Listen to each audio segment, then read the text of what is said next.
చెప్పండి అమ్మ. ఏముందండి, ఏముంది చెప్పేది? సీఎం సార్ ముందుకు రావాలి, సీఎం సార్ ముందుకు రావాలి. మేమందరం కూడా కష్టపడి కట్టుకున్నది, మా వల్ల కాలేదు. మేము ఇప్పుడు నేను ఇంత ఏజ్ ఉన్నా, నేను చిన్నప్పటి నుంచి నాకేమైనా గవర్నమెంట్ ఎటువంటి సాయం చేయలేదు. మా కష్టం మేమే చేసుకుంటూ బతికినాం. ఇవాళ మా పిల్లలు ఎదిగి ఏదో కొంత లోన్ పెట్టుకొని వాళ్ళ పిల్లలు యుక్త వయసుకు వచ్చే వరకు వాళ్ళ పిల్లలు 20 సంవత్సరాలు అని ఇంకొక 20 సంవత్సరాలు వాళ్ళ పిల్లలు అయ్యే వరకు కూడా వాళ్ళు లోన్ కట్టుకుంటూ, అది కూడా గవర్నమెంట్ జాబా అండి? గవర్నమెంట్ జాబ్ కాదు కదా. ఇవాళ చేత కాకుంటే ఏమవుతుందో తెలియని బతుకులు మేము బతుకుతుంటే ఇవాళ మా ఇల్లు మాకు కాకుండా చేస్తారంటే ఎంతవరకు న్యాయం అండి ఇది? సీఎం సార్ ముందుకు రావాలి, విషయం చెప్పాలి. అసలు ఏం చేస్తున్నాడో మాకు ఏమీ అర్థం అవ్వట్లేదు. అసలే ఏం చేస్తున్నాడు, ఏం చేద్దాం అనుకుంటున్నాడు, ఇంతమంది ఆవేదనకు గురి చేస్తున్నాడు. సుందరీకరణ ఎందుకండి? సుందరీకరణ మా బ్రతుకులు నాశనం చేసి సుందరీకరణ చేయడం ఏంటండి ఇది? ఏం నోటీస్ రాలేదు, ఏం గీత రాలేదు, ఏది రాకముందే మేము భయం చచ్చిపోతున్నాం. తినడం లేదండి, వండడం లేదండి, పెట్టడం లేదండి, చిన్న పాపలను చూసుకోవడం లేదు, నిద్ర లేదు.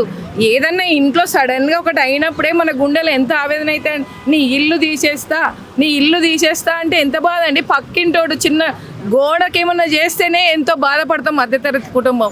అట్లాంటిది వచ్చి నేను కట్టుకున్న ఇల్లు, నేను ఆవేదన పడే ఇల్లు, నా ఇంటిని నువ్వెవరండి కూల్చడానికి? ఎందుకు? నువ్వు ఇచ్చేవాడివే కానీ తీసుకునేవాడివి కాదు.